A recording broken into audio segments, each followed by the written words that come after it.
PDF ফাইলকে এক্সেলে convert করার বিভিন্ন ধরনের পদ্ধতি আছে, ওয়েব সার্ভিস আছে, আবার সফটওয়্যার আছে। তো আমার কাছে যেটা মনে হয়েছে সবচেয়ে ভালো একটি সফটওয়্যার হচ্ছে নাইট্রো পিডিএফ। তো নাইট্রো পিডিএফ ফ্রিতে পাওয়া যায় না, এটি আপনাকে অনলাইনে খুঁজতে হবে। আমরা যাব হচ্ছে সেজন্য forshare.com, আপনি লিখে সার্চ দিন, এখানে একটা রেজাল্ট বের হচ্ছে forshare.com free file sharing and storage. এখানে আমরা যাব, এখানে যাওয়ার পর আপনি এখানে দেখবেন এখানে একটা সার্চ বক্স আছে, এখানে আপনি নাইট্রো পিডিএফ দিয়ে সার্চ দিলে এখানে বিভিন্ন ধরনের ভার্সন এখানে দেখা যাচ্ছে। 64 বিট, আপনার কম্পিউটার যদি উইন্ডোজ 32 বিট অথবা 64 বিট সেটা আপনাকে দেখে নিতে হবে। সেটা দেখার পদ্ধতি হচ্ছে কম্পিউটারে এখানে গিয়ে প্রপার্টিজে গিয়ে দেখবেন এখানে লেখা আছে 64 বিট অপারেটিং সিস্টেম।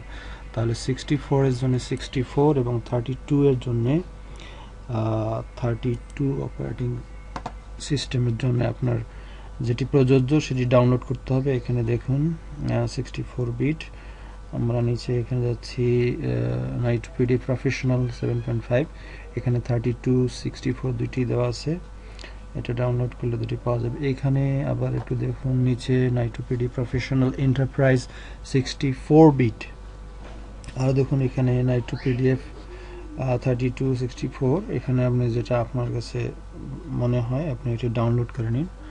ডাউনলোড করার পরে এখানে ডাউনলোডের ক্ষেত্রে আরেকটি জিনিস দেখুন, এখানে আমরা ক্লিক করলাম, ক্লিক করার পর আবার নতুন একটি ট্যাব ওপেন হলো। ট্যাব ওপেন হওয়ার পর এইখানে আপনাকে ক্লিক করতে হবে এই নিচের এই ছোট ডাউনলোড লেখা যে এটি আছে, এখানে আপনি ক্লিক করবেন। ক্লিক করার পর নেক্সট পেজে গিয়ে এখানে দেখা যাচ্ছে যে এখানে একটা লেখা 20, ওয়েটিং টাইম 20।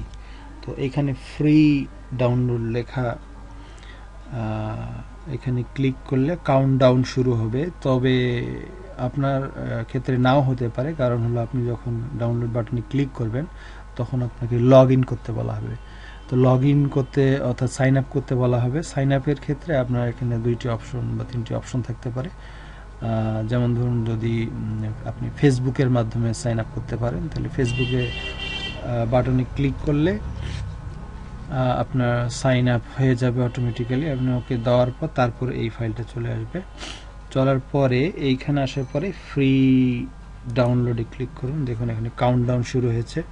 তো কাউন্টডাউন শুরু এখানে 0 পর্যন্ত আসার পর এখানে একটা ফাইল লিংক আসবে, তো সেই ফাইলটি আপনাকে ডাউনলোড করতে হবে।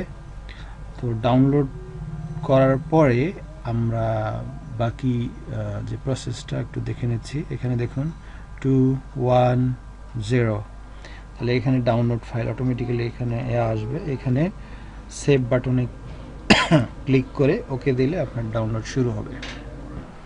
নাইট্রো পিডিএফ ইনস্টল করার পর আপনার যদি 7 ভার্সন ইনস্টল করেন তাহলে 7 দেখা যাচ্ছে। এখানে 2টি ভার্সন আমি ইনস্টল করেছি, নাইট্রো প্রো 10। তো এখানে ইনস্টল করার পর যখন আপনি ক্লিক করবেন, ক্লিক করার পরে কিন্তু এর আগে একটি উইন্ডো আসবে, সেখানে লেখা থাকবে অ্যাক্টিভেট অর ট্রায়াল। তো অ্যাক্টিভেট না দিয়ে আপনি ট্রায়াল মোড দেবেন। ট্রায়াল মোড অন করার পর কিছুটা দেখতে এরকম মনে হবে, এখানে লেখা থাকবে ট্রায়াল মোড। তো ট্রায়াল মোড থাকলে ঘাবড়ানোর কিছু নয়, এটা আমরা এখনই ঠিক করছি, দেখি চেষ্টা করি। তো এইখানে একটা কিন্তু আপনার ওই ইনস্টলেশন ফোল্ডারের মধ্যে এখানে একটা ফাইল আছে সিরিয়াল। তো সিরিয়ালটি আপনি কপি করুন, সিরিয়াল কপি করার পর এখানে দেখবেন যে হেল্প একটি অপশন আছে। হেল্পে যাওয়ার পরে অ্যাবাউট নাইট্রো প্রো এখানে ক্লিক করতে হবে। ক্লিক করার পর এখানে দেখুন লেখা আছে অ্যাক্টিভেট। তো তার আগে একটি কথা মনে রাখতে হবে যে অ্যাক্টিভেশন করার আগে আপনার অবশ্যই ইন্টারনেট কানেকশনটি ডিসকানেক্ট করে দিতে হবে। তো এখানে আমরা অ্যাক্টিভেটে দিলাম, দেওয়ার পরে এইখানে সিরিয়াল নাম্বারটা পেস্ট করলাম। পেস্ট করার পর ফার্স্ট নেম আপনি যে কোনো কিছু দিতে পারেন, FAZLL, লাস্ট নেম দিলাম HAQE, এবং কোম্পানি আমি দিলাম হোম। আচ্ছা, এরপরে আমি ওকে দিলাম। ওকে দেওয়ার পরে এখানে একটা আসলো, আবার এখানে দেখো সিরিয়াল নাম্বার অ্যাকসেপ্টেড। তাহলে সিরিয়াল নাম্বার অ্যাকসেপ্ট করার পরে আমি ওকে দিলাম। এখন দেখুন এখানে কিন্তু ট্রায়াল মোড নেই, তার মানে আমরা এটাকে এখন একটা রেগুলার ভার্সন পেলাম। এখানে আর কোনো রেস্ট্রিকশন থাকবে না, এর মাধ্যমেই আমরা পিডিএফ ফাইলকে আমরা এক্সেলে কনভার্ট করতে পারবো। আপনি যদি নাইট্রো প্রো 7 ইনস্টল করে থাকেন তাহলে এটা দেখতে এরকম মনে হবে। এখানে আপনি ফাইলটি, জাতীয় বিশ্ববিদ্যালয় ফাইলটি ওপেন করার পর এখানে দেখবেন যে বিভিন্ন আছে, to Word, to Excel, to MS. তো এখানে আমরা এক্সেল করব, তো এক্সেলে ক্লিক করলাম। এক্সেলে ক্লিক করার পরে এখানে আমাদের দেখা যাচ্ছে ফাইলটি এখানে দেখা যাচ্ছে। এরপরে আবার ইনক্লুড অল ওপেন ফাইল, যদি সব ফাইল ওপেন করেন তাহলে এটা কনভার্ট হবে। ফাইল ফরম্যাট এখানে দেওয়া আছে এক্সেল 2007। আউটপুট আপনার সেম ফোল্ডারে আউটপুট হবে। ওপেন আফটার দ্য কনভার্সন, তো এটা আমি চেক করলে ফাইলটা ওপেন হবে কনভার্ট করার পর। এখানে দিলাম কনভার্ট, তাহলে এই কনভার্সন প্রক্রিয়া শুরু হলো। তো এইখানে সব ফাইল, এখানে সম্ভবত 30টি পেজ আছে। এই 30টি পেজ কনভার্ট হওয়ার পর ফাইলটি আবার ওপেন হবে। আমরা ওয়েট করতেছি। দেখুন ফাইলটি অটোমেটিক্যালি কনভার্ট হয়ে গেছে। তো এইখানে একটি জিনিস খেয়াল করুন যে আমাদের কিন্তু ফাইলগুলা আলাদা আলাদা টেবিলে কনভার্ট হয়ে গেছে। এখানে টেবিল 1, টেবিল 2, টেবিল 3, এখানে লাস্ট টেবিল আমাদের এখানে আছে হলো টেবিল 30। এখন এইভাবে যদি এই ফাইলগুলো যদি কনভার্ট হয় তাহলে আমাদেরকে করতে হবে কি, যে এই সকল শিটগুলোকে আমাদের একটি শিটে কম্বাইন করতে হবে। তো সেটারও একটি পদ্ধতি আছে। সব শিটগুলো যদি আমরা একটি শিটে কম্বাইন করতে চাই তাহলে আমাদের একটি ভিজুয়াল বেসিক কমান্ড প্রয়োগ করতে হবে। কমান্ডটি একটু দেখুন, এখানে সাব কম্বাইন ডিম জে অ্যাজ ইন্টিজার। এখন এই সূত্রটি আপনি কোথায় পাবেন? এটা পাওয়ার উপায় হচ্ছে, এখানে প্রথম যে 4-5টি লাইন আছে, এই 5টি লাইন আপনি এখানে কপি করলাম। আপনি এটা করবেন কি, যে ব্রাউজারে গিয়ে এখানে আপনি এখানে পেস্ট করবেন। পেস্ট করার পরে এন্টার দিলে এখানে আমাদের রেজাল্ট শো করবে। রেজাল্ট শো প্রথমেই দেখবেন যে এখানে combine multiple Excel worksheet into a single sheet, এটাতে ক্লিক করলে আমাদের এই সূত্রটা এখানে চলে আসবে। দেখুন এখানে হুবহু সূত্রটা মিলিয়ে নিন। এখান থেকে আপনি এটাকে কপি করে কোনো জায়গায় সেফ জায়গায় রেখে দিন, পরে এটা কাজে লাগবে। এটাকে আমি কপি করলাম। কপি করার পরে এখানে আমি এক্সেলে আসার পরে দেখবেন যে ডেভেলপার অপশন যদি না থাকে তাহলে এখানে আমাদের অপশন এক্সেল অপশনে গিয়ে ডেভেলপার অপশন আমাদেরকে ইনেবল করতে হবে।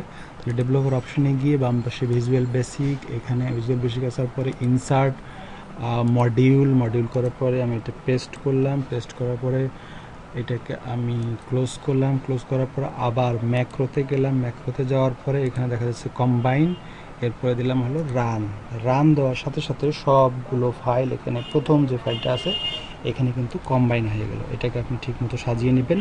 নেওয়ার পরে আমাদের কাজ, আপাতত ফাইল কনভার্সনের কাজ শেষ। আপনি যদি নাইট্রো প্রো 10 ইনস্টল করে থাকেন তাহলে এটা দেখতে এরকম মনে হবে। তো এখানে আমরা যদি এটাকে কনভার্ট করি তাহলে ফাইলটি ওপেন করার পরে এক্সেলে ক্লিক করলাম। এক্সেল করার পর এখানে আপনি দেখেন যে আমাদের আগের মতোই সব কিছু ঠিক আছে, কিন্তু এইখানে দেখেন একটা অপশন আছে output tables to single Excel sheet অথবা মাল্টিপল এক্সেল শিট। মাল্টিপল না, আমরা এটাকে সিঙ্গেল করব, কারণ আমাদের একসাথে দরকার, কারণ অনেকগুলো ফাইল হলে কম্বাইন করার সমস্যা। তাহলে এখানে সিঙ্গেল আমরা করলাম। করার পরে এখানে আমরা দেব হচ্ছে কনভার্ট। তো কনভার্সন প্রক্রিয়া শুরু হয়ে গেল। তাহলে আমাদের আগের বার আমরা দেখেছি যে প্রত্যেকটা পেজ আলাদা আলাদা শিট হয়ে গেছিল, কিন্তু এবারে আমরা দেখব যে এখানে সবগুলো শিট একসাথে আমাদের চলে আসবে। এখানে দেখুন এখানে আমাদের আর কোনো ফাইল নেই, পেজ 1 একটি ফাইল এখানে। তাহলে এখানে আমাদের সবগুলো পেজ একসাথে চলে এসেছে, কিন্তু এটার এখানে একটু সমস্যা আছে। সেটা হচ্ছে যে এই হেডারগুলো কিন্তু প্রত্যেকটা পেজের পর হেডারগুলো চলে এসেছে। তাহলে এই হেডারগুলো দূর করার একটি সিস্টেম হচ্ছে, এটাকে আমরা সিলেক্ট করলাম। এটাকে আমাদের শেষ পর্যন্ত সিলেক্ট করতে হবে। শেষ পর্যন্ত আমরা সিলেক্ট করতেছি। এটাকে শেষ পর্যন্ত সিলেক্ট করার পর এটাকে আপনারা যাব হচ্ছে ডেটাতে গিয়ে ফিল্টারে গিয়ে এখানে আপনি আসুন। এখানে আসার পরে আমরা এটাকে নিচে নিয়ে আসলাম। নিচে নিয়ে ব্ল্যাঙ্ক এবং রেজি নাম্বার এটা আমরা আনচেক করে দিলাম। আনচেক করার পর ওকে দিলাম। ওকে দেওয়ার পরে কিন্তু এই পেজটা এরকম দেখা যাবে এবং মাঝের হেডারগুলো আর দেখা যাবে না। তো তো সেক্ষেত্রে এটাকে আমরা আবার কপি করব। কপি করার পরে নেক্সট একটা শিট নিলাম, শিট নিয়ে এখানে আমরা পেস্ট করব। তাহলে পেস্ট করার পরে আমাদের দেখা যাচ্ছে যে আমরা দেখতে পাচ্ছি যে পেস্ট করার পরেই কিন্তু আমাদের আর মাঝের এখানে কিন্তু হেডারগুলো নেই। তাহলে আমরা এখানে কমপ্লিট একটা ফাইল পেয়ে যাচ্ছি। তাহলে এইগুলো কলামগুলো সাজিয়ে নিলে আমাদের পিডিএফ থেকে এক্সেল কনভার্সন এর কাজ কমপ্লিটলি ফিনিশড।